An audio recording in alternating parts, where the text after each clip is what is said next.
Ladies and gentlemen, when I was a girl guide, I was taught that if you just stand and look at people, eventually they stop talking.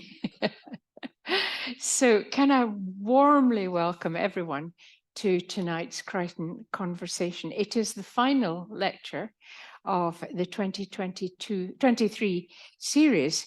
And I want a particularly warm welcome, in particular to any of you who may be attending your first Crichton conversation. And I think there are several of you here tonight who are doing that. So we do hope you're going to find it a stimulating and exciting evening.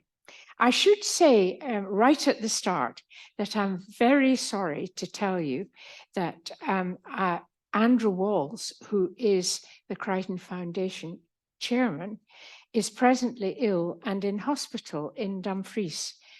And I gather from Lalagay, he's recovering, and I'm certain that you will want me to send from all of us our very best wishes for a swift recovery, because of course those of you who are regular attenders here at the lectures know that Andrew has been chairing these events for several years now.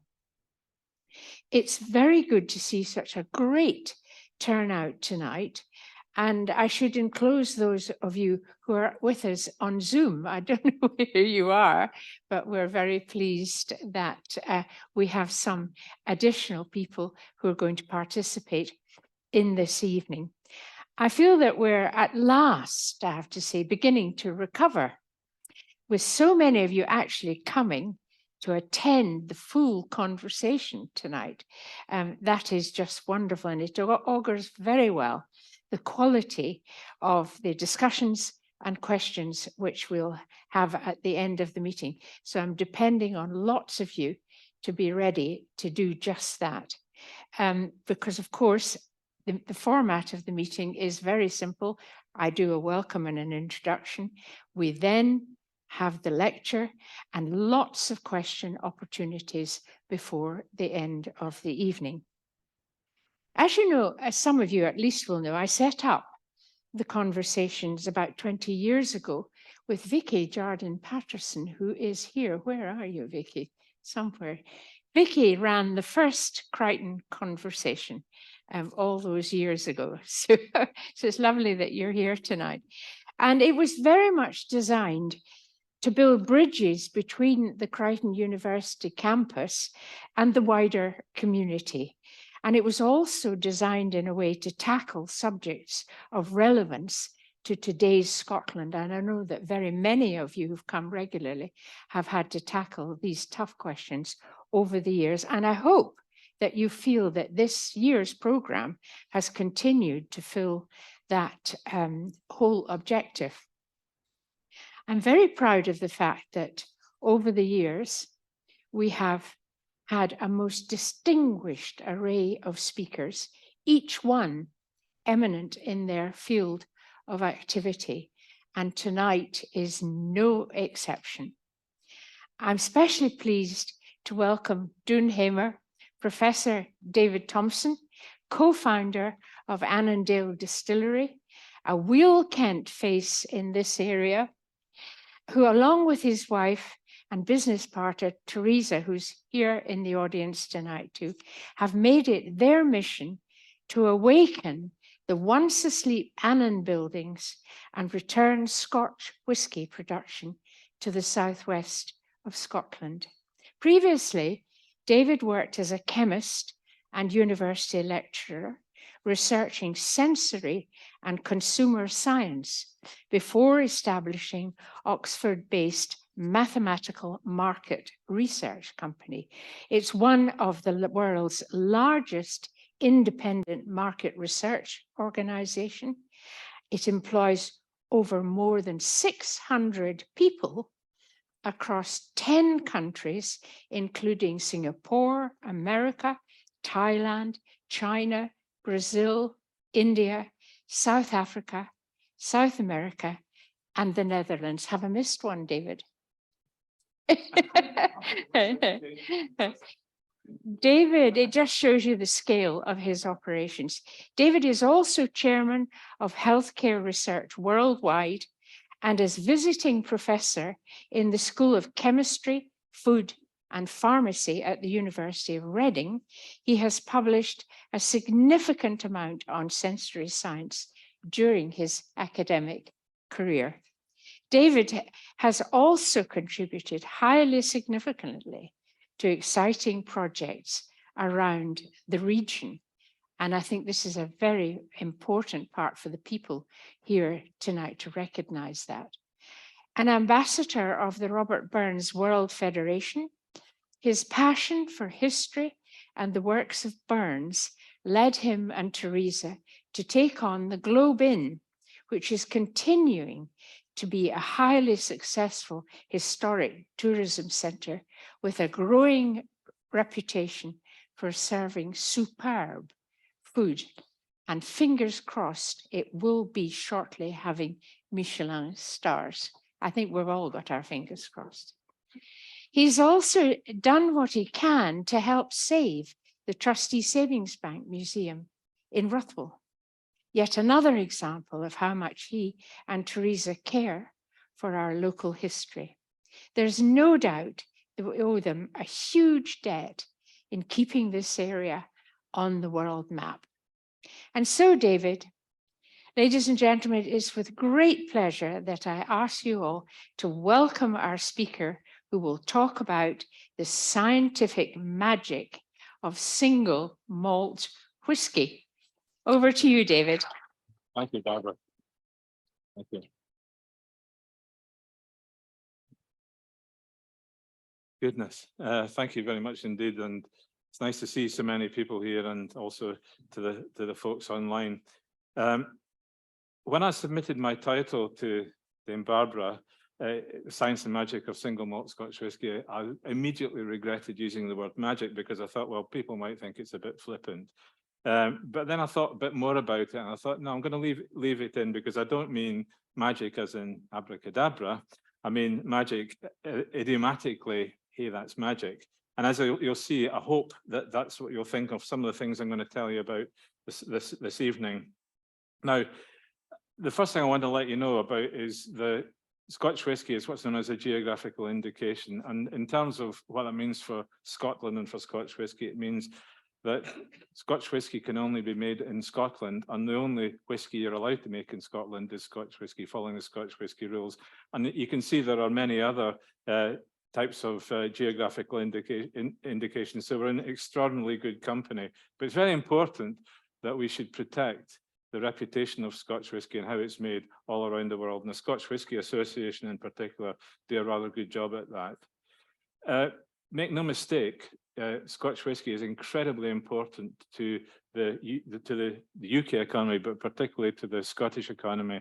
After a bit of a dip during the COVID period, exports are back up at £6.2 billion a year, and that's just exports. And of course, there's a home market as well, which is pretty big indeed.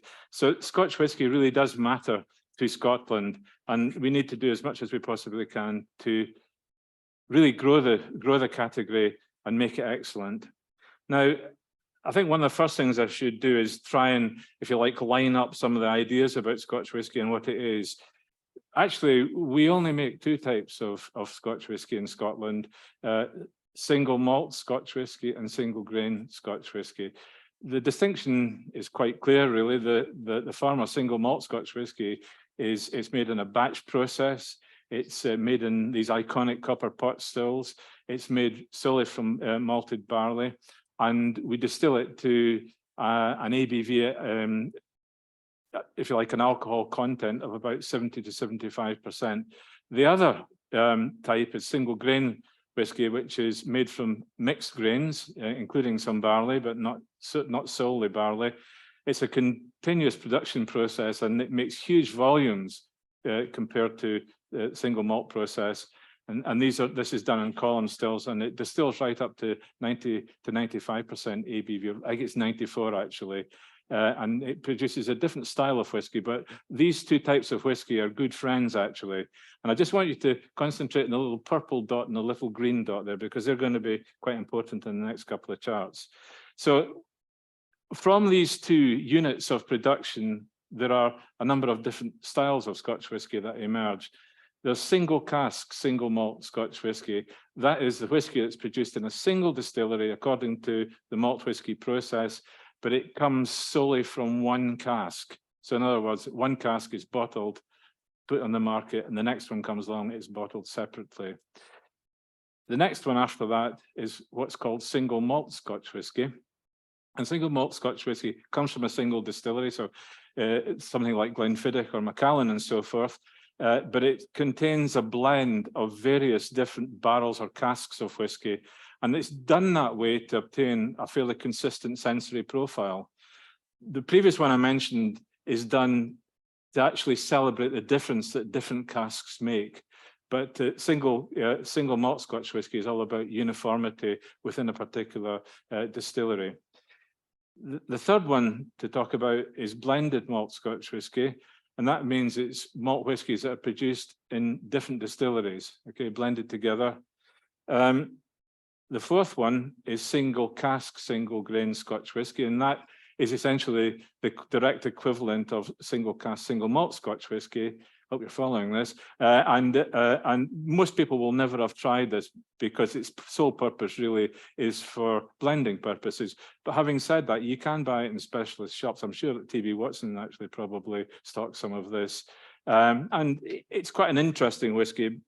Personally, I prefer malt, but then I would say that, wouldn't I? Then single grain Scotch whisky is where you get multiple barrels from a single distillery. And a typical example of that would be something called Cameron Brigg. You may have tried that. But again, the whole point of grain whisky really is on the final category, which is blended Scotch whisky, where we take single malts from various distilleries and single grain Scotch whiskies, and we blend them together to obtain a particular character. And that is the art and the craft of the master blender. And of course, we know all about Johnnie Walker Black Label, famous grouse, I suppose, at the other end of the spectrum, and all these other famous brands. So we end up with, I suppose, these 6 different styles of whiskey. Now, if we look at our distillery, Annandale, we make single cask, single malt Scotch whisky. That's what we basically sell. Now, if we just cover some of these things, we know what Scotch whisky is. It's a geographical indication. We know that the single means it's been produced in one distillery. We know the single cask means it comes from a single cask and it's put in a bottle. And the final one is malt. And that has an explicit and an implicit meaning. The explicit meaning is that it's made solely from malted barley. The implicit meaning is it's made by that process I mentioned earlier on, and it's again governed by very strict rules. Now, what I thought I would do just very quickly is introduce you to the Scotch whisky manufacturing process, because it's a fairly straightforward process in most respects, but there are quite a few elements involved. And it starts with malt, and I'm going to go through these very quickly, but malting and then kilning and then milling, mashing, fermentation, distillation in these wonderful copper pot stills. Then we fill casks, or sometimes we bottle it directly, and then we mature the casks, then we bottle it. And there should be another one that ends as selling it as well, because that's awfully important too. It has to be done. So let's think about barley. Why is barley so important to us, and why is it, in a sense, revered by both brewers and distillers? Well, there's a number of reasons for that, but if I just take you through a little bit of what barley is about. So this is a schematic of a barley grain. Unlike most cereal grains, it contains like 3 basic elements: the germ, which is where the little reproductive material is stored, if you like, the fetus of the barley plant is stored in there. And then the voluminous part of it, the bulky part, is the starchy endosperm. And the starch there is to provide an energy source for the little seedling to grow before it photosynthesizes, before it develops leaves and photosynthesizes. And it's all surrounded by a branny layer, principally the husk. But one of the things to draw your attention to is something called the alluron layer, and that is very important. And I'll explain why that is in a minute. So what happens in Mother Nature is that in the spring or in the autumn, when this is planted, water ingresses through the germ end there and up and into the alluron layer. And when it gets to the Olurin layer, it stimulates various enzymes to be produced. And in fact, there are 3 types of enzymes that are produced. The first type of enzyme breaks down the cell walls that include, I should have missed a bit out. I should have said, in the endosperm, the starch is stored in the form of granules, and the granules are embedded in a protein matrix, and all of that is surrounded by a cell wall. So you've got these endosperm cells where all the starch is held. And in Mother Nature and in brewing and distilling, the challenge, if you like, is to get these starch cells out of there. And again, Mother Nature provides us the means of doing this. So we have enzymes that are produced in the Olurin layer that break down the cell walls, another set of enzymes that break down the protein matrix, leaving the starch granules there. And the third types of enzymes are those that break down the starch eventually into single glucose molecules. And that's what we eventually ferment into whiskey and into beer as well, for that matter. Okay, so the malting process itself, that Mother Nature does this quite naturally, but in the malting process, we try and emulate what Mother Nature does. So we take the dried barley grains, which are probably stored around 10 to 12% moisture, and we soak them in something called a steep or a cistern, and we allow the water content to increase to somewhere around about 50%. And that starts the germination process. So the water works its way through the germ into the Olurin layer, sets all these enzymes racing away, doing the job that they have to do.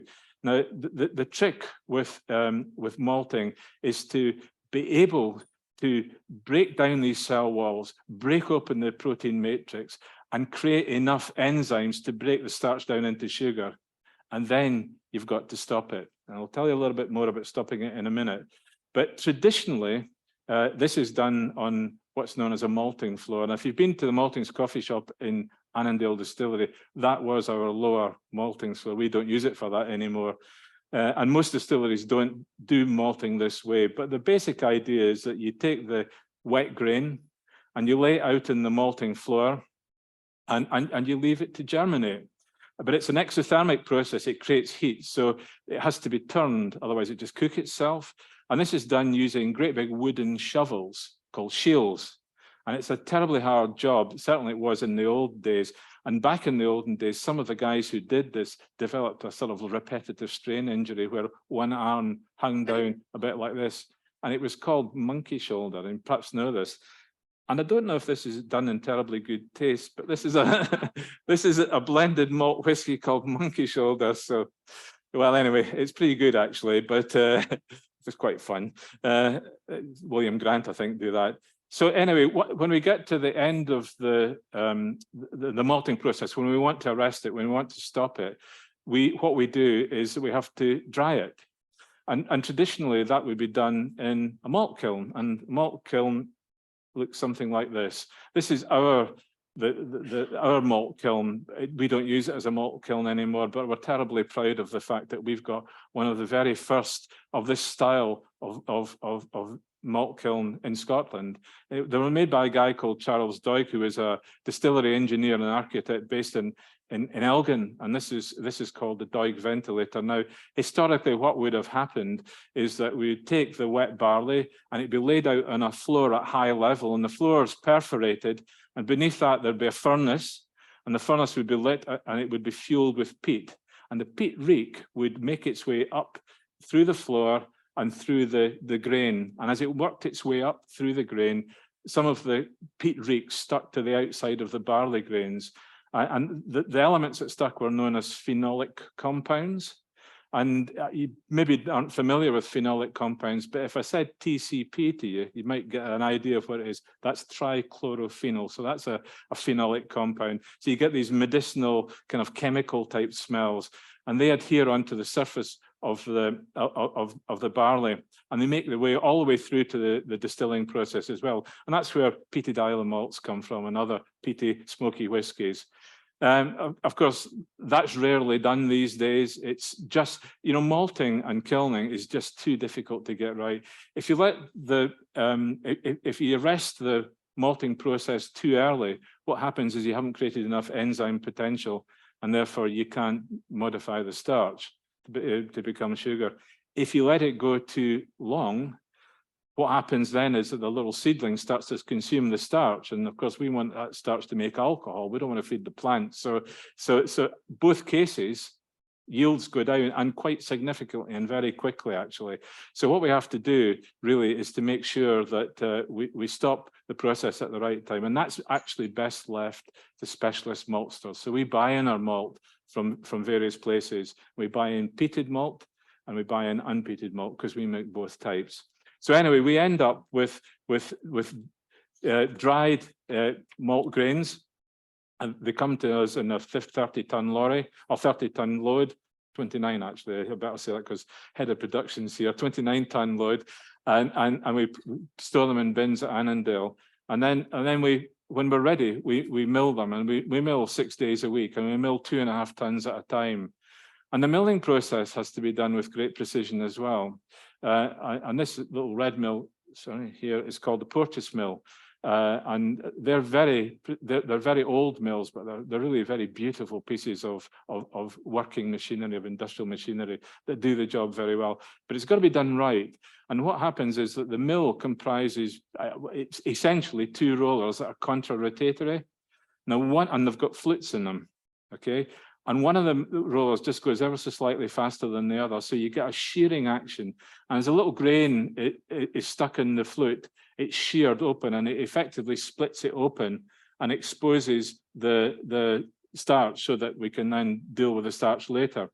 Now, setting the nip, the space between the rollers, it was a very precise thing. And, you know, Mark from Annandale Distillery spent a lot of time getting that exactly right, because it really does matter. For reasons I'll explain shortly.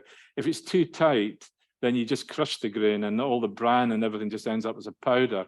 If it's too wide, then you don't open it up properly, and so you can't access the starch. So anyway, getting that absolutely right is spot on. And when it's milled, it just looks like wholemeal flour. We call it grist actually, but it's just like wholemeal flour. But the briny bits are maybe a little bit bigger. Okay, well, the next stage in the process is called mashing. And that really, and I suppose, is the proper beginning of the whiskey production process. And mashing is done in a mash tun. And this is a picture of inside our mash tun, and it looks like a fairly disgusting mess, but I will explain this. So what we do is we take our 2.5 tons of barley grist, and we effectively pass it through a conveyor, and it meets inside a mixer just before it hits the mash tun. We blend it using a very powerful mixer with hot water. In the first place, the hot water is at 70.5 degrees Celsius, yeah? And the idea is that when it's blended and it cascades down onto the floor of the mash tun, that it should hit there around about 64 degrees Celsius. These temperatures are, the precision of these temperatures is terribly important, because if we want to activate the enzymes in the starch and the grains, then it has to be that precise. So anyway, we mix 9,000 litres of water at 70.5 degrees Celsius with 2.5 tons of barley, and ends up in the floor of the mash tun. You see the rakes inside there. We turn them just a couple of times, and then we leave the bed to settle. And what happens is that this orgy of enzymic activity starts, you know, breaking down the cell walls I mentioned, breaking down the protein matrix, and then these other enzymes start to break down the starch into glucose molecules. And what happens then is that, of course, glucose is a soluble sugar. So you get a nice sugary water that's called wort, and that settles down through the bed of grain, and it's collected in a sump at the bottom called an underbag. And that we pump into the next stage, which is a fermentation vessel. And that's where we're going to turn the sugary water into something that's quite like beer. But that's not the end of the mashing process, because we then pump in another 4,000 litres of water to a much higher temperature at 86 degrees Celsius. And that rains down on top of this bed, and that finishes off the breakdown process. And at the end of that process, we should have a lot of sugary wort, 12,000 litres, hopefully, and effectively, bran that's left, the germ and the bran are left together, which are quite high in oil and protein and so forth, and they become cattle feed, and that's quite useful. But I mentioned earlier about the nip in the mill having to be spot on. If it isn't, two things happen. If it's too tight and we crush the grain too much, the bran forms a cakey layer and it becomes quite impenetrable. And the thought of digging out 2.5 tons of bran, of grist, if you like, from a mash tun is not something we wish to contemplate, is it, Mark? Not that I'd have to do it, but but it's not something to contemplate. So it has to be got right. And of course, if it's the pieces are too big, or the nip's too big and the pieces of bran are too big, then we just don't get the yield that we want. Anyway, I thought we'd introduce you to a glucose molecule, because glucose molecules are terribly important in all of this. And they form a kind of ring. So this is just a schematic that's commonly used, but they form a ring. And the formula for a glucose molecule is 6 carbon atoms, 12 hydrogen atoms, and 6 oxygen atoms. So C6H12O6. And that's very important because that's what we're going to ferment into alcohol. But it does beg the question: is where did that come from? You know, how did it get into the starch molecules? Well, I actually think the enzymatic activity that goes on in the starch, in the mash tun is quite magical in a way, that Mother Nature provides us with this. But this is an even better stroke of magic, because where does the glucose come from? It comes from carbon dioxide and water, and through photosynthesis, it's activated by sunlight, we make C6H12O6, which of course is glucose, and 6 molecules of oxygen as well. And that's pretty special, because actually what it's doing is it's binding up a lot of molecules of carbon dioxide. And I'll come back to that one in a minute. So anyway, let's go back to our little glucose molecule and think about how starch is. Well, there's 2 types of starch in all cereal grains. One of them is called amylose. And amylose is just a long chain of all these little molecules, maybe somewhere between 300 and 3,000 of these in a great big long chain. And the key thing that's shown there is the alpha-1,4 glycosidic link. That's how they're linked together. The 1,4 means it's carbon 1 in one molecule and carbon 4 in the neighboring molecule. That's how it works. The other type of starch is amylopectin, and it's the branch chain type of starch. It doesn't really matter, but I used to work on starch chemistry, so I like this stuff. And that's linked by a 1,6 glycosidic linkage to give the branching structure.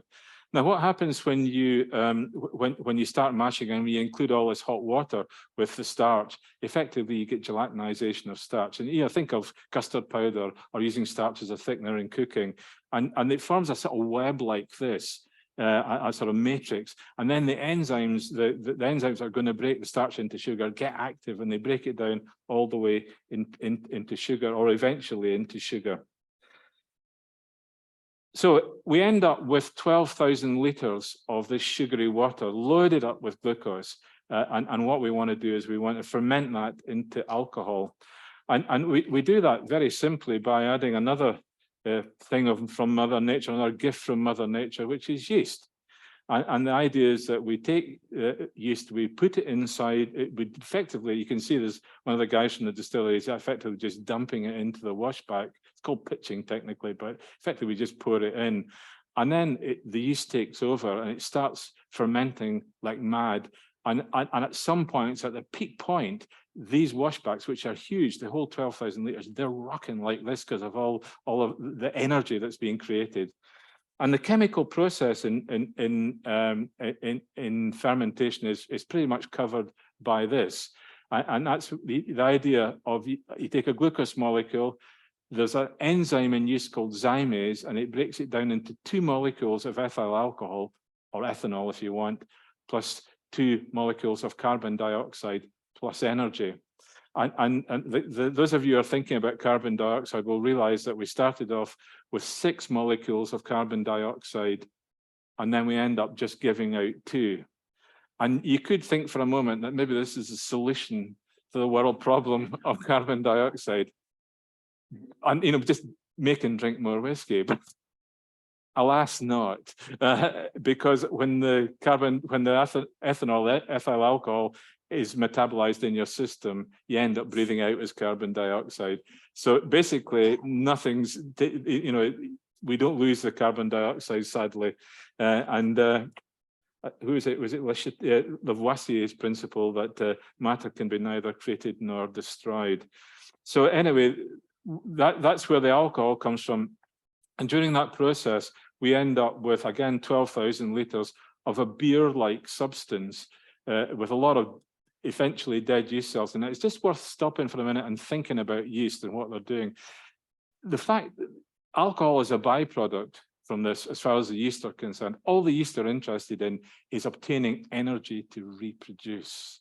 Okay, that's all they're wanting to do. But this byproduct called ethanol or ethyl alcohol occurs as well. And eventually, as they're breeding away in a frenzy, they create so much ethyl alcohol that it poisons them. And eventually they all die. And I think that's an interesting metaphor for human life on Earth there as well to think about. But other things happen in the fermentation process as well. And you may have heard people describing whiskey flavour as being fruity, like mangoes and apples and pears and coconuts and things like that. You know, and although I think Annandale Distillery has a marvellous microclimate for maturing whiskey, we don't grow mango trees. I haven't seen any coconut trees down there lately. So where does this come from? Well, the answer comes from another piece of absolute magic in my view, because one of the products of the yeast fermentation is a fatty acid called butyric acid. Now, I don't need to think too much about the chemistry of butyric acid. You just have to think about the smell, okay? Butyric acid smells like sweaty socks, blue cheese, various other things, including baby sick. Okay, and so you don't want too much of that in your whiskey. However, it just so happens that in the great melting pot of the fermentation vessel, it combines with ethanol, with ethyl alcohol, and it produces something called ethyl butyrate, which is known as an ester, and this process is called esterification. It also produces a molecule of water. And guess what? That smells of pineapples. And I'll tell you what, if you don't think that's magic, I would challenge any magician to turn blue cheese or baby vomit into pineapples. So anyway, that's this beery substance, which is actually called wash, is loaded up with alcohol, dead yeast cells, and flavor compounds, things that are either will contribute to the flavor of whiskey directly, or they'll change chemically and become important chemical compounds. So what we do then is we take all of this, the whole lot, 12,000 litres, and we pump it into the wash still. And that's the first stage of distillation in Scotch whisky, a single malt Scotch whisky production. The alcohol by volume, the ABV of wash is around about 8%. And in this next stage, we take it up to somewhere around 22 to 23%. And this is diagrammatic of a wash still. And what happens here is that it's heated up with a steam coil that's inside the body of the still. And slowly, the contents heat up, and then the lower boiling compounds make their way up through the neck of the still, down that sloping arm, which is called the line arm, through a condenser, which cools it all down, and a liquid, it comes back into the distillery, and it's called low wine. And it starts off about 45% alcohol by volume, but the time this process is finished, which takes about 6.5 hours actually, it's just essentially water that's running. So it averages out at somewhere around 22 to 23% alcohol by volume, and we produce about 4,000 litres of this.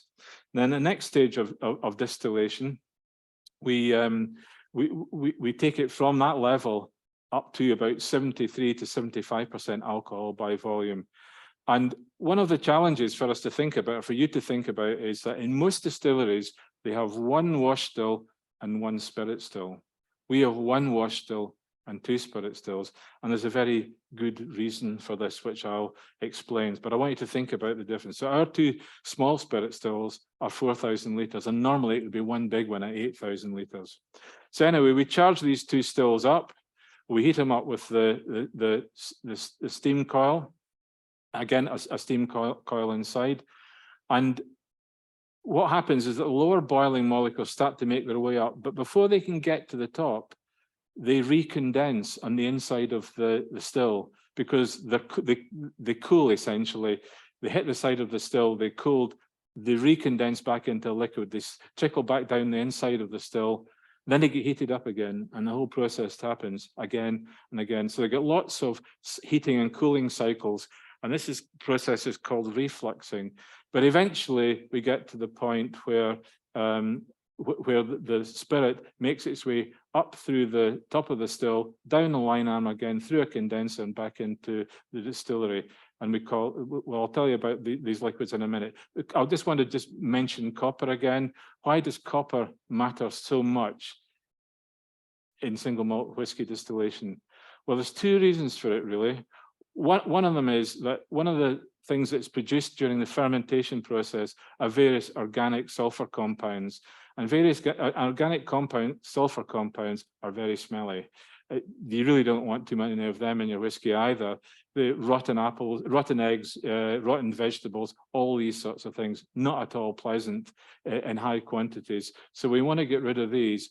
And one of the things that happens is that the copper binds onto these organic sulfur compounds, and we end up with copper salts, which are insoluble, and they sink down to the bottom of the still and out of the liquid, and therefore that's a great way of stripping out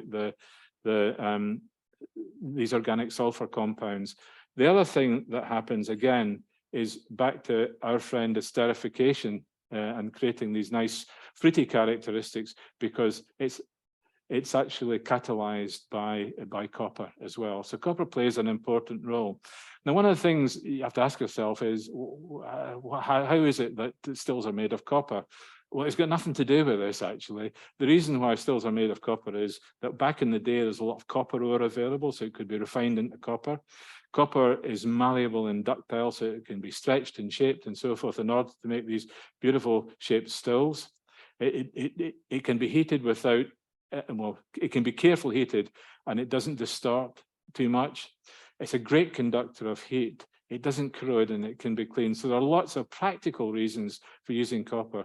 But when people were making stills with copper, they didn't realize that it had all these hidden benefits. But there you go. Again, that's perhaps another aspect of magic as well coming in there. And we're just going back to the distillation process for a little minute. When we start distilling in the spirit still, the low boiling molecules come off first.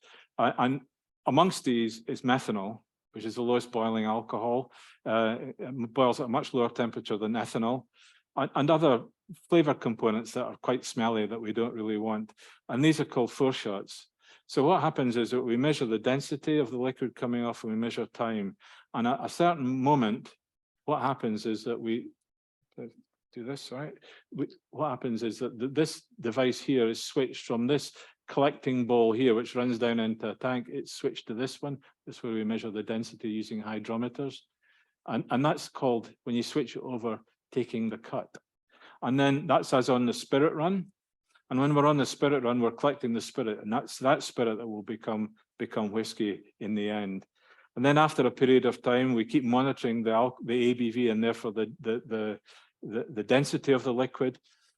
And at a certain point, we decide that it's time to stop.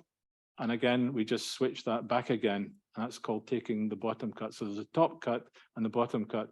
And where we take these is something that has to be established.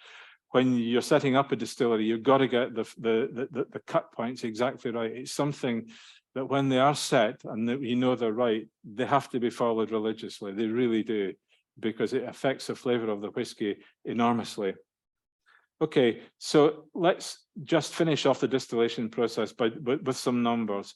So we produce, Annandale, with every batch, we produce 1,350 litres of spirit at 73 to 75% alcohol by volume, which effectively is 1,000 litres of pure alcohol. It's taken 2.5 tons of barley to make that 1,000 litres. So the yields from our distillery is 400 litres of pure alcohol per ton of barley. Here we have the faints coming out as well. That's at the bottom cut, and the bottom cut where the faints are, that again contains a very high level of butyric acid, and again you don't want that in your whiskey. So we end up with 2,800 litres of foreshots and feints. And we have 4,000 litres of low wine produced here. And actually what we really charge the stills with is a combination, a mixture of foreshots and feints and low wine. So it's 6,800 litres split between these two spirit stills. So that's how the arithmetic of it all works. And with our six mashes per week, we make 6,000 litres of pure alcohol. And I'll tell you about that in terms of casks in a minute. Now, from the maturation process is the next part of the story. And one of the things that the law states in Scotland is that Scotch whisky must be matured in Scotland in oak casks of a maximum size of 700 litres and for a minimum of 3 years. So there's a lot of questions we could ask ourselves in there. We don't need to talk about it being made in Scotland because it's a geographical indication. But why oak casks? Why a maximum of 700 litres? And why a minimum of 3 years? Well, again, this is another simple piece of magic from my point of view. And I just want to draw your attention to how oak casks are made. They're made up from what are called wooden staves. They're rather dirty, actually, wooden staves. And if you come and have a look at them later, you can see that they're chamfered. Okay, and they're chamfered to give a certain circumference of barrel. The other thing that you can notice in them is that they're bent. Okay, and bending oak's quite hard, and to do that traditionally it had to be toasted in an oven or heated up in an oven and toasted and then bent when it was hot. And that was just for making the barrels. But what they perhaps didn't realize is that when they do that, they had a profound effect on the chemistry of the oak. Now, the structural components of oak are basically cellulose, hemicellulose, and both of these are made up of various sugar molecules and lignin. Okay. Now, without going into too much detail, when the hemicellulose in particular, but also the cellulose break down and give out sugar compounds, in the toasting process that happens there after that, you get caramelization. And caramelization produces a number of different types of molecules which are very, very flavoursome and eventually will contribute to the flavour of the whisky. The other thing that happens with caramelization is that they're brown basically. Caramelized sugars are brown, and that of course will colour the whisky. And that's one of the sources of colour in whisky, not caramel added, but caramel that comes from these staves.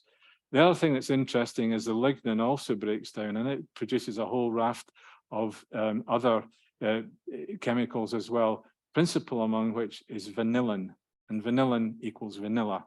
And actually that's where a lot of the flavour in bourbon comes from, because they're matured also in these oak barrels. Okay, so the other thing that happens with oak barrels, once they've been made, so all the staves are set out, the hoops are put around them and hammered through. And then the next thing that happens before the ends go on is that they're basically charred inside. And that's a very important stage as well, because charring has a number of effects. I mean, first of all, it creates activated charcoal on the inside of the barrel, and that's very good at absorbing various, usually quite unpleasant odor characteristics. So it's again part of the maturation process. Charring also increases the surface area inside by breaking it up a little bit. So the spirit that's inside the barrels has got much greater access to the oak. And the other thing it does is it breaks down the structure. With a very high temperature, it breaks down the structure of the oak, so that when we fill it with spirit, it can penetrate a whole lot deeper into the oak. And again, oak therefore does two things. It takes from the spirit some unpleasant odor characteristics, but it also gives some of these things that I mentioned, vanillin and so forth. The other thing it contains is tannin. And you've seen, I'm sure, oak looking very stained, and that's tannin. And again, some of the colour from whiskey comes from that. Now, so that's why oak, I suppose. Again, it just so happened in history that barrels were the biggest containers that people could make way back in the day. But it's worth thinking about, the size of the barrel as well, and why 700 litres would be a maximum. And this is a little chart that we prepared some time ago, and it looks at 4 different barrel sizes, going from a firkin 40 litres to a sherry butt 500 litres. And then roughly worked out is the inside area of the cask. And you can see that with a firkin, it contains 40 litres, but it's got 0.8 of a square metres inside, which means that for every square metre of inside of cask, there are 50 litres of spirit in the cask. Then it's 90 for a barrel, 95 for a hogshead, and 125 for a sherry butt. Now, what that means is with a sherry butt, it's got far less, the spirit inside it has got far less contact with the oak than it would, let's say, in a barrel. And if you went any bigger than that, there just wouldn't be enough contact and the maturation process wouldn't happen. So that's why they specify 700 litres being a maximum. I would very quickly add, though, that small barrels, particularly firkins, are not a good idea because there's too much contact with the oak, and you get a kind of oaky type of whiskey that I frankly find quite disgusting. So anyway, there you are. So there are a number of other things that affect the maturation of whiskey or spirit into whiskey. One being the species of oak with which the cask is made. There's two types basically. There's Quercus rubber, which is the European oak, and Quercus alba, which is American oak. American oak is much favoured because the tightness of the grain in American oak, it seems to be just right for making Scotch whisky. European oak, the grain is slightly more open because of the warmer climate in which it's grown, and the whisky can penetrate too easily into the grain and take too much from it. And again, you sometimes get this oaky character. The other things that affect it are the previous occupant, because actually most barrels in the past would have had something else in them before they were filled with whiskey. Could be bourbon, could be sherry, could be Madeira, could be port, could be red wine, all sorts of things. But they're also sometimes filled with Scotch whisky as well. The length of time that the previous occupant is in the barrel makes a difference, because these other liquids impregnate the oak staves. And then the number of times that a barrel has been refilled with Scotch whisky. So once it's been, maybe let's say that the bourbon's been emptied out, we fill it with whisky, keep it there for 10 years, we empty it and we fill it with whisky again. So what happens is that the new spirit that we've put in on the refill, there's no more bourbon for it to take out, and the oaks, much less active, so you get a much slower maturation. And I actually think that a good quality refill cask, if you want to do a longer fermentation, is the right thing to do.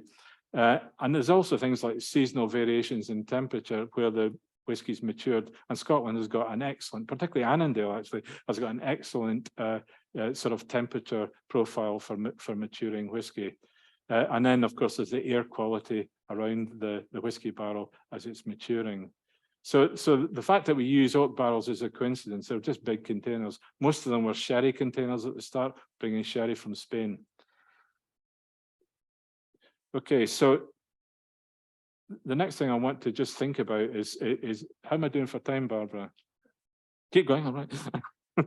So I want to talk about the angel share, because everyone knows something about the angel share. So if you take a barrel, and let's say it's a very cold winter's day, Thursday down at Annandale, it's freezing cold. The liquid we were putting into the barrel is at, let's say, 5 or 6 degrees Celsius. We whack in the bung, we take it to the bonded warehouse, and we leave it there. Winter becomes spring, spring becomes summer, and slowly, slowly, the temperature inside the barrel increases. As the temperature increases, the liquid starts to expand, and alcohol expands very well, because that's why it's used in thermometers, actually. So it builds up a pressure because it's a fixed vessel, there's nowhere to go. And as it builds up a pressure, what happens is that although the gaps between the staves in the cask are watertight or liquid tight, they're not truly gas type. So you get a pressure build up and it exhausts gas out through the staves. And the gas is basically gaseous spirit. The only thing is that the gas that's produced there has got a higher ABV than the liquid that's in the cask, because it's more volatile. Alcohol is more volatile. So you're losing quite a lot of alcohol that way. Now, as summer turns into autumn and autumn into winter, it all cools back down again, eventually. And it draws air back in because because it effectively creates a partial pressure, then draws air back in. So you've got this cyclical thing happening every season, if you like, and every year on average, we lose about 2% of the volume, and that's known as the angel share. But importantly, we also lose more alcohol than we do water. So the ABV inside the cask slowly goes down. So after about 10 years, it would be about 50% alcohol by volume. So there we are. Okay, so the next stage in the process is bottling. And that's a very simple process. All I would like to say here is that in the process of bottling, we only bottle really one cask at a time. Others have a different point of view, but it's a simple, very simple process. I actually think single cask, single malt Scotch whisky is Scotch whisky at its purest. So what we do is we unbung the cask, we tip out the mature spirit inside. We filter it, but not through a very active filter. It's just a case of taking the bits of charcoal out that were from inside the cask, and we bottle it. That's all we do. We don't add any water. We don't filter it in any other way. We just bottle it, and that gives us whiskey that has been influenced by the character of the distillery and the character of the cask, and it's just how it is. And I think that preserving and celebrating the differences that every single cask makes is something that's very important. Now, not everybody does that, and other single malts are perfectly good, but our way of doing it is single cask, single malts, because that's what we like. What we like to do. The process of identifying when a cask is ready is terribly important, actually, because you've got to monitor it. And the only way of monitoring it is by drinking it, or smelling it, but drinking it if you wish. And what we do is we monitor the quality, not of every cask, but of samples of casks from various batches, and we track their progress. And they come to a point where you would say that all the immaturity has gone from it. Most of the things that you wouldn't want to be there have gone to it. Some of the character that you want to get into the whiskey is there, and it becomes, quite delicious in a way. And we call that sensory maturity, okay? And sensory maturity can last for a period of time as there's more things are taken out and more things are added and so forth. But you can go too far, and you can get to the point where the oak has given too much, and it becomes oaky and woody, and that can be quite unpleasant. So the myth that older is better is exactly that. It's a myth. Sensory maturity is what it's all about, and that period in the life cycle of the whiskey when it's just right to drink. And that's what we always go for. I think one of the greatest pleasures of being part of Annandale is going to the bonded warehouse, unbunging the casks and smelling and sometimes sipping the whiskey and saying, yep, we're going to bottle that one because it's really good. Okay, so the next thing I wanted to just think about was the style of whiskies that we make. We make peated and we make unpeated whiskey. So how did we decide on the particular styles of peated and unpeated whiskey that Annandale should make? Why both peated and unpeated whiskey? Why Manor Sword and why Manor Words as names? And why did we give primacy to the sub-branding? I need to explain that a little better. Most people who have distilleries call it, let's say, Annandale single malt Scotch whisky or Annandale single cask malt whisky. We don't. We dial that down and we emphasize what would be called the sub-brand, which is Manor Words and Manor Sword. So why do we do that? Well, that's an easy one to explain, because we want to be different, okay? And we think it's important to be so.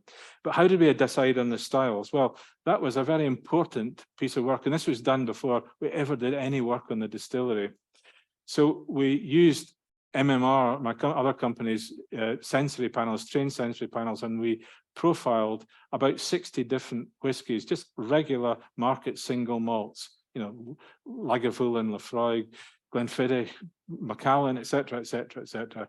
And we got our trained sensory assessors to tell us about the sensory characteristics in these whiskies and about the amount of these sensory characteristics. So we've got this very large data set of about 60 whiskies, and we handed it over to the data scientists, and we said, summarize that, put it into a map, and that's not got all the whiskies in it, but the map looked a little bit like that. And what we were interested in was this white bit down at the bottom. And that's on the peated side of the map, as you can possibly see. And we thought, this is an interesting gap. We want to take a look at it. So what we did is we got the data scientists to basically simulate or reverse engineer what the sensory profile of a whiskey would be if it existed there. There aren't any, but what would it be like? And they were able to do that. And then we looked over here and we thought, well, we'd like to make unpeated whiskey as well, because the market is still with unpeated whiskey. So maybe we could do something here. It's a little bit more confused over here, but there's still quite a lot going on. So we thought this might be a gap as well. And again, we went through the process of getting the data scientists to reverse engineer the sensory profile of that. We then took these sensory profiles and we handed them to a very important man, now sadly no longer with us, called Dr. Jim Swan. Jim Swan was a genius when it came to whiskey. He truly was. And he was a very nice man as well. He's a great man, actually. And we said to Jim, see these sensory profiles, can you simulate these with all your knowledge of whiskey and all the various types of whiskey that you've got? And he did. We then handed them to the sensory assessors and they said, yes, that matches these sensory profiles exactly. We then took bigger amounts of these out to consumers, because what we were interested in is, is that a gap? Or is the fact that there's nothing there is because it's a chasm that you don't want to fall down into? But it happened, it was a gap, and it was a really important gap. And it's basically built on the fact that you get a lovely balance between fruitiness, a fruity character, so a lot of esterification, very little sulfur compounds, so lots of copper contact, and a good and nice sweetness as well coming from esterification, and also just the right amount of peatiness, and all very carefully integrated. Jim always described it as the three legs of a stool. You've got to get the three legs right so that the stool is balanced. We were then able to basically make something broadly similar as on the other side, but without the peaty characteristics. So they have got quite a lot in common, apart from the fact that that's got a peaty character with it. And that's where the idea of these two whiskies came from. So we basically took the sensory profiles of whiskies and Jim Swan up to Forsyth of Rothes, the plant manufacturers, and said, can you make us a plant that will do this? And they said, of course we can, but you'll have to have very high levels of esterification, very important. So you have to design it to do that. You'll have to have a lot of copper contact. Why don't you think about having two small spirit stills instead of one large spirit still? And we went, well, I'll tell you why, because it cost a fortune. It's a good reason, but no, we ended up doing it in the end. And so we built the plant. And then, of course, the day of reckoning comes when, well, you crank up the plant, you make the spirit, and you taste the spirit for the first time. And there's Jim and I standing beside the spirit stave where the spirit comes in. This is the very, very first spirit that we ever produced on the 9th of November 2014. And Jim's looking at me saying, what's it like? So I tried it and I gave him a taste, and Jim's verdict was gorgeous. And my verdict was phew. And in some respects, I'd like to dedicate this presentation to Jim, sadly no longer with us, but he was truly a whiskey genius and a very, very nice man to be with. Okay, I'm going to very quickly do the next bit and I'll finish. And that is, how did we get... I could stop if you wanted, but I could... No, okay. Oh, right, okay, well, I'm sure I'll be able to answer them very quickly as well. So how did we end up with Man of Words and Man of Sword, right? So I'll do this very quickly. Two colours here. Simple question, which is the happiest colour? Yeah, okay, absolutely right. I've asked this question thousands of times all around the world, and it's always the same answer. The more difficult question is why, okay? And that's because happiness is a concept that you've learned to associate with the colour yellow. Sun's yellow, bananas are yellow, things like that, okay? And what it tells you is that that yellow swatch has a sensory profile, it's yellowness. It also has what's called a concept profile, which is, let's say, happiness, but it's much more than that. And you can actually look at the concept profile of the colour purple and the colour yellow, and you can see that they're quite, I won't go into detail, but they're quite different from each other. So if you look here, the colour purple is much more associated with powerful, classy, and sophisticated. And look where they are when you look at the concept profile of yellow. But then if you do this, you can see that it's actually quite different as well. So yellow is all about fun and happy. So you can see the principle being that something can have a sensory profile, but it's got an associated concept profile. So let's now think about unpeated and peated whiskey, okay? They have a sensory profiles and they have concept profiles. But what are the concept profiles? Well, this led us to a very interesting part of this, and I suppose this is where science actually meets marketing, because we are blessed in the south of Dumfriesshire of having two of Scotland's major icons belonging to us. Can I use that expression? Robert the Bruce, of course, and Robert Burns. And what we were interested in is the concept profile of Robert the Bruce and the concept profile of Robert Burns, and the concept profiles of peated whiskey and the concept profiles of unpeated whiskey. So we'd got the concept profiles. I won't tell you how we did it because it's, you know, it's a bit dull, but we got the concept profiles of these two characters. And when we matched one against the other, it's a simple pivot table, but along one side, we've got the concept profile of that's gone one too far, of Robert Bruce, and the concept profile of generic peaty, smoky Scotch whisky. You can draw a line through them, and the correlation coefficient of that is about 0.9. Now, that is very unusual.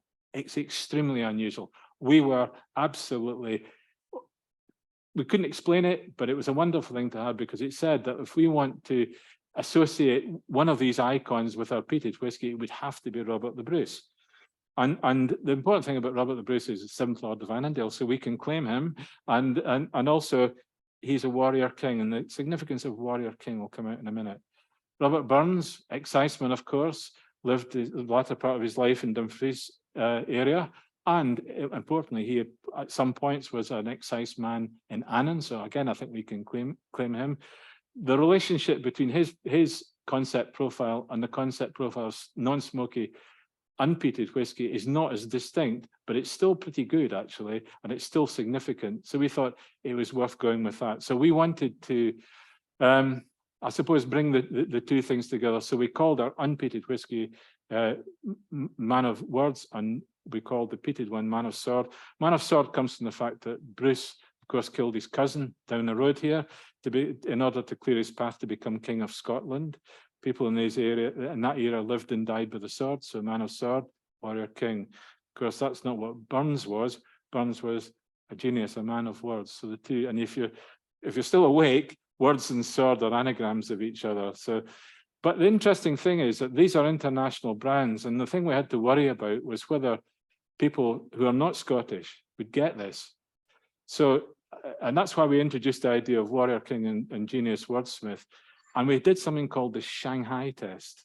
And the Shanghai test is where we took these brands, we had no whiskey at the time, but the idea of these brands, and we took them to whiskey drinkers in Shanghai. Now, these people had no idea of who Robert the Bruce was, none at all.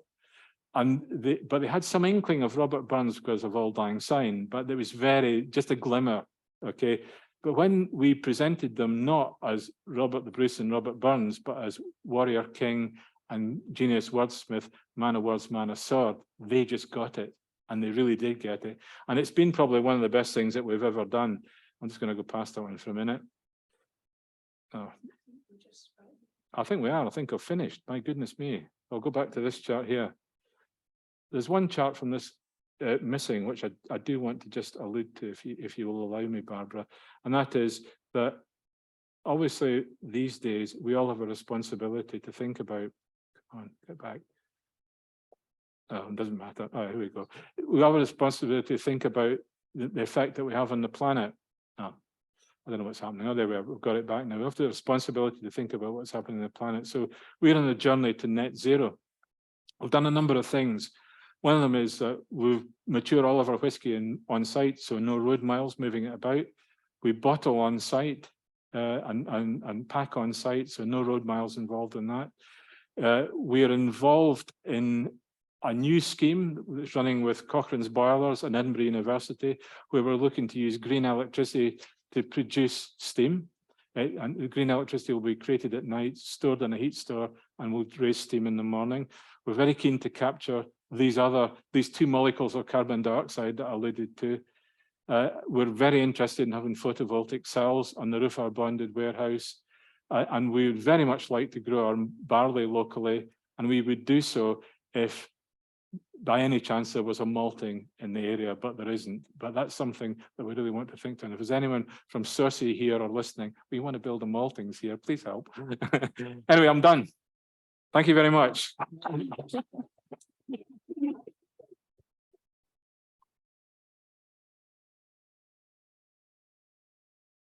David, thank you very much for an absolutely fascinating tale. It's so complicated and so successful. And now I know there are hopefully one or two people who will want to ask searching questions about what has been such a successful part of your life. Who's going to start, please? We've got the, yes, Pam will come around. Oh, here's someone. And hopefully we can hear you all right. Hello. Hi, David.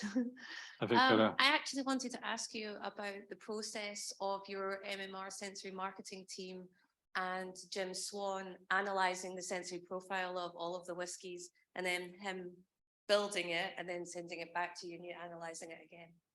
Okay, well, Victoria works for Annandale Distillery, but that's not a staged question. I didn't know she was going to ask that. Well, the process is we use trained expert sensory assessors, so a sensory panel, these people that sit in booths, yeah? And MMR has probably about a dozen panels all around the world now. It's one of the most successful parts of our business. So I'd like to think we're quite good at it. So what you have to do in the starting place is identify a sensory vocabulary. And there are various sensory vocabularies for single malt Scotch whisky. They're published, they're very accessible, but in the end, you usually have variations in a theme. So we created our own sensory profile.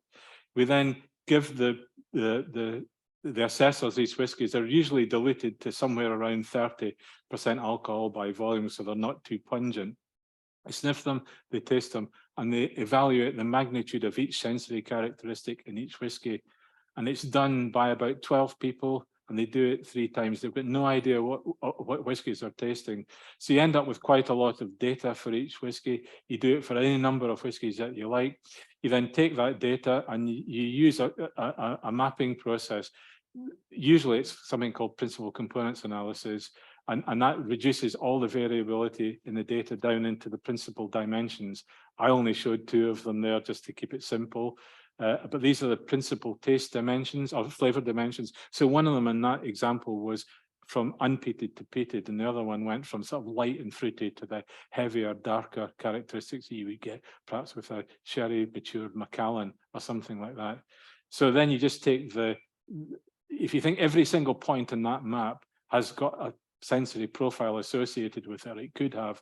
So you just go to the data sciences and say, that point there, what would it look like? What would its sensory profile be if it was a whiskey?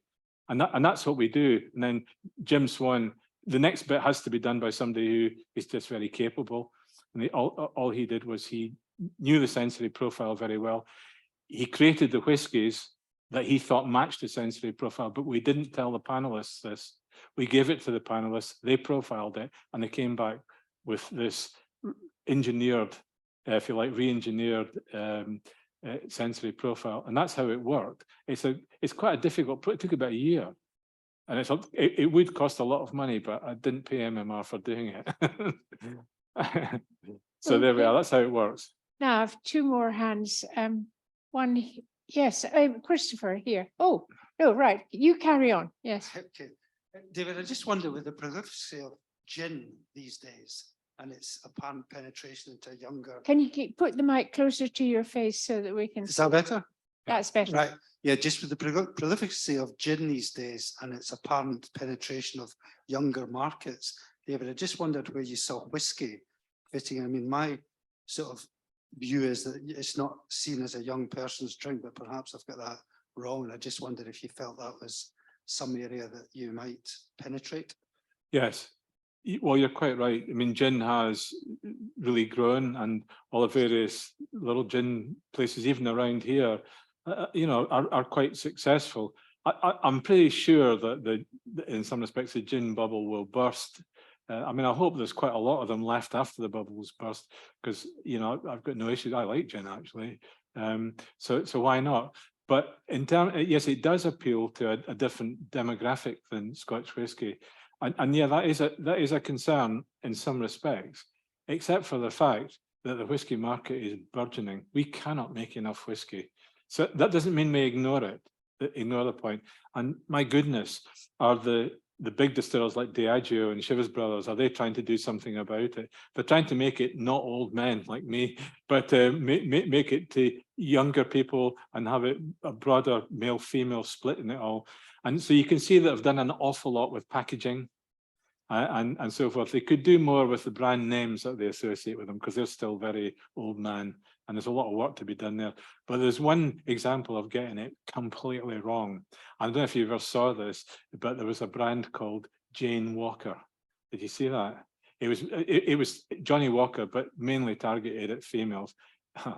That is marketing in its worth. I'm really surprised Diageo did that, but it was absolutely hideous. And it died, thankfully, very quickly. There are other ways, better ways of doing it than that, I'm sure. Do you want to come back? No? No? Right, over to Christopher and then this gentleman here.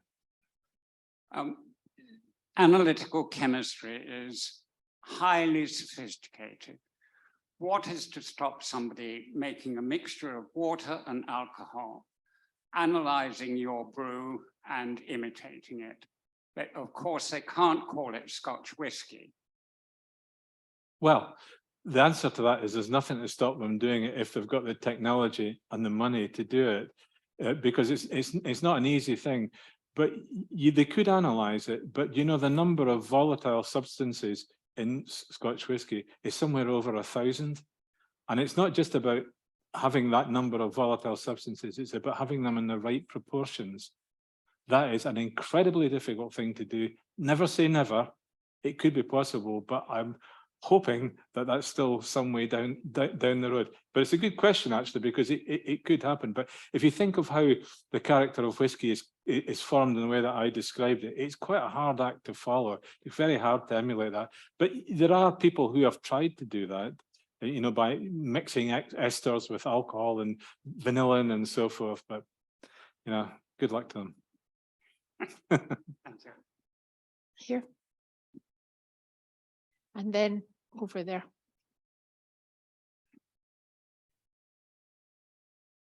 The impression that I have as a layman is that whiskey doesn't change its characteristics once it gets into the bottle, whereas wine does change its characteristics. Is that true? I believe so. I don't know a great deal about wine, but I think it does. As far as whiskey is concerned, of course, it's a distilled spirit, so there's certainly going to be no yeast in the bottle. That's a fact, and that would be something that would change the character of wine. You can't be just quite that certain about it, because if you think about opening a bottle of whiskey, emptying half of it out, drinking half of it anyway, and then putting the cork back in, you know, you've changed the equilibrium inside the bottle. So you've got a lot more oxygen in the bottle. So you could get some reactions happening, but it's very slow. The other thing is that if the bottle is clear and you sit it in sunlight, you can also encourage certain chemical reactions. So it's not that stable, but it's pretty stable, whereas wine certainly isn't, as far as I know anyway. So you're quite right. Okay, thank you. And over here. I'm going to be fair worn out all these questions. It's part of the conversation, David. Of course. Yes, I'm okay, Para. I've heard said that the selection of the yeast is an important determinant of the flavour. Was that your experience? And if so, how did you choose which mix of yeasts? It's perfectly correct, because the type of yeast has an important effect on the ability to cause esterification. So there are certain yeasts will esterify these fatty acids with alcohol more readily than others, and they'll produce a different spectrum of esters. So we actually use two types of yeast. We use a regular AB Maori yeast. What's it called? The yeah, MG. It's a particular strain of yeast that's commonly used by distillers. But we also, in our unpeated spirit, we add a second yeast called fermentus, and it's a French dried yeast. It's incredibly expensive. It costs us about £1,200, £1,500 a week, something, to add that to our 6 batches. And that really promotes esterification and the right type of esterification. And part of the character of the fruity characteristics and sort of slightly caramelly characteristics of our unpeated single malt comes from the effect that of fermentation. So you're quite right. How did we choose? I knew a guy called Jim Swan. Seriously, that is the answer. I would have no way of choosing myself. Okay. Oh my goodness. Gentleman here and then back over here. I think you mentioned about whiskey going off with age, being over mature. Yes. What would you say is about as far as you could take whiskey in age before it goes off? Right. Okay. Now that is quite a technical question. The principle of, you know, if you leave whiskey in an active barrel for too long, it'll take too much from the oak and it will become what we call oaky. So that principle is established. Okay. So in terms of the time, it depends on the type of barrel that you're thinking about. If you want to go for a long maturation, the best thing to do is to use a refill cask. So maybe it would be an ex-bourbon cask. Most of the whiskey in Scotland is actually matured in ex-bourbon casks. Okay. Most of them have only previously had bourbon in them, and then they're filled with Scotch whisky. But if they're emptied out and refilled again with Scotch whisky, it's much less active, as I mentioned. Now, that would be a great way of doing a long maturation. And the important thing about that is that because you get less woody effects, the character of the distillery kind of shines through a lot more. And so a lot of the whiskey that we produced in 2014 and 2015 was in refill casks that we bought in. It's not mature yet, but it's getting mature, and we will be keeping that. We're in we started in 2014, so we're in year 9 now. So that'll need another 5 years. So our 12, 13, 14, 15-year-old malt will be just malt whiskey will be just fine. If we left our whiskey in fresh bourbon cask, a cask that only ever had bourbon in it before, for 15 years, it would take too much from that cask and it would be over mature. So you do have to be very careful. But different casks, even that are apparently similar, different things, you've got to monitor it. That's the only thing I can say. But the premise, if you like, that older is always better is a complete myth. It absolutely, definitely is. The whiskey that we designed in our distillery, which is very low in sulfur compounds because of the copper and because of the way that we actually mash and ferment the wash and the wort, and also and the way that we distill it. And the amount of esterification means that we've got quite an early maturing whiskey. The question is, how long does it stay before you might say it goes off the edge? And it seems to be for a very long time as well. So we're quite happy with that.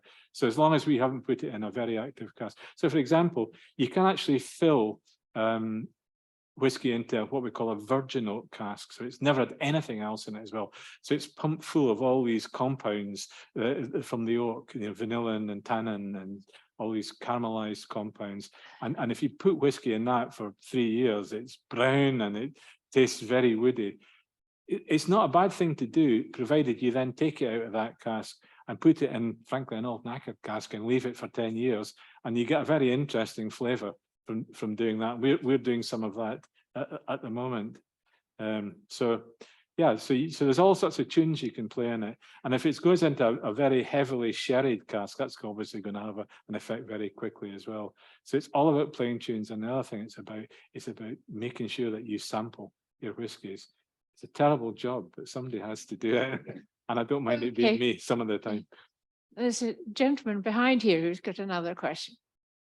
You mentioned in your very first slide about PGI. Will the malting barley need to be within the watershed of the Annan? Well, it's an interesting thought. I mean, the answer to that doesn't need to be, but we would like our malting barley to be grown as close as possible to Annandale Distillery, because, well, I don't think it makes any difference to the nature of the barley that's actually grown. Although some people have tried to claim something called terroir with barley, you know, and it was done, actually, it was an experiment done in Ireland by the guy who who brought Bruichladdich back to life all these years ago. I think his name was Mark Rainier. And he ended up having a distillery in Ireland, and they tried to grow barley in different fields and tried to claim that that was terroir, because chemically the whiskies were different. Well, the spirit was different actually, chemically, and maybe there were hints of slightly different sensory characteristics. But as far as I know, there was very little going on there. And of course, once you've matured it in a cask for all these years, it probably isn't going to add up to diddly squat, frankly. So I don't think it matters. It matters in terms of road miles. That's what we're interested in, and also keeping jobs and careers in Annan. We want on Dumfriesshire, South Dumfriesshire is our ambition. So, yeah, I must say that was going to be one of my questions, David, about whether we shouldn't be growing much more barley as farmers in the area around about too. Are you talking to people much at all about that? we're certainly talking to people. The reason why historically it didn't happen is that the old-fashioned cultivars of barley were not resistant to the very wet weather that we have around here. So they tended to rot in the field and the yields were low. So it was much more, the climate in Speyside at that time was much more suited to growing these older cultivars of barley. The modern cultivars of barley grow very well here. They grow perfectly well here. So we could easily grow huge amounts of barley for brewing. Well, there are one or two farmers in the audience here who should be nodding. Well, it is slightly difficult, Barbara, because you need to end up with low nitrogen barley. So protein levels have to be quite low, or it doesn't really work. And I think there are climatic reasons why, and sometimes you'll get high nitrogen and it'll end up as cattle feed. Joe, do you want to say something? No, no, right. Okay, well, I won't ask you. I think there was someone else over here. Right? Oh, Christopher, yes. Hang on a minute. You've got to have the mic. Essentially, you're running a batch process. Yes. Has anybody considered making it into a continuous process? Well, grain whiskey is made by a continuous process in these. Let me just show you if I can find the chart. Does it? Oh, come on. There we are. So that's a continuous process here. So what happens is, we charge our stills with 12,000 litres of wash, that beery substance I mentioned. What they do here is they just pump it in at the bottom, and the spirit comes out the top, and so it is a continuous process. It just makes different type of whiskey. The important thing about these things, though, they've got to be made of copper. The insides of them have got to be copper, or it doesn't want you get filthy stuff otherwise, as I found out. One of the things I'll tell you a secret, but don't tell anyone outside this room, please. So there's a very big new malt whiskey distillery built up in the northeast coast, no names mentioned. And they thought it'd be quite a good idea if they made the condensers with stainless steel, because much more durable. It made apparently the most repulsive whiskey, and so apparently even the condenser needs to be copper, because when the hot vapor coming off the stills it comes down the line arm and hits the top of the condenser, this thing called a striking plate there, and the striking plate must be copper. If it's not copper, it doesn't work. So you can kind of do it in a continuous processes, and these column stills have been refined over the years to allow the effect of copper to take place. So you can do it, but you can't call it malt whiskey because it just isn't. It's grain whiskey. You could charge this purely with wash made from barley, but one of the reasons for not doing that is the high ABV, because you're blowing off an awful lot of the flavour compounds when you take it to that high level of ABV. So, the benefit that using malt brings would be kind of lost doing that. So remember, grain whiskey is all about the efficiency of producing large amounts of spirit that's ideal for blending. People tend to look down their noses at grain whiskey and say, well, it's not really very nice stuff. It's not meant to be drunk like that. It's meant to be part of blended whiskey, and it's massively important in blended whiskey.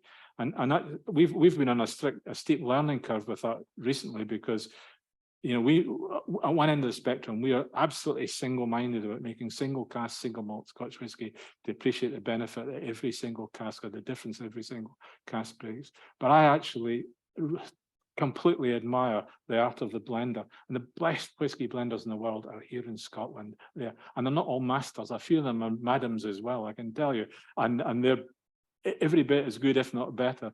And so we're also interested in blending some of our malts with malts from other distilleries as well, and grain whisky to create blended whiskies. So watch this space. There's one coming.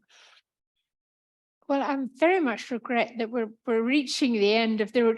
Is it a very quick question? No. No, ask it. It's fine. It's fine. Tom. Hang on.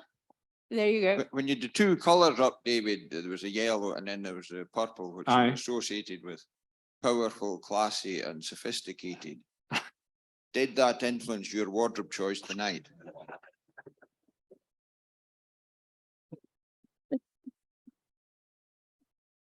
Only you could ask that question, Tom. The answer is, of course. No, it didn't. Okay, well, I very much regret that we are approaching 9 o'clock at the end of our conversation. And before I do so, I want to ask Professor Dave Roberts, who is the Vice Chairman of the Crichton Foundation, to do our vote of thanks. So Dave, can I hand over to you? Okay, thanks. Firstly, before I do the vote of thanks for your talk. Just up a bit. Hopefully that's a bit louder. Before I do the vote of thanks for your talk, I'd like to do a vote of thanks for the Annandale Distillery Group for what you're actually doing for tourism in our region, which I think is quite fantastic. So thank you. Firstly, Yes, for that. here.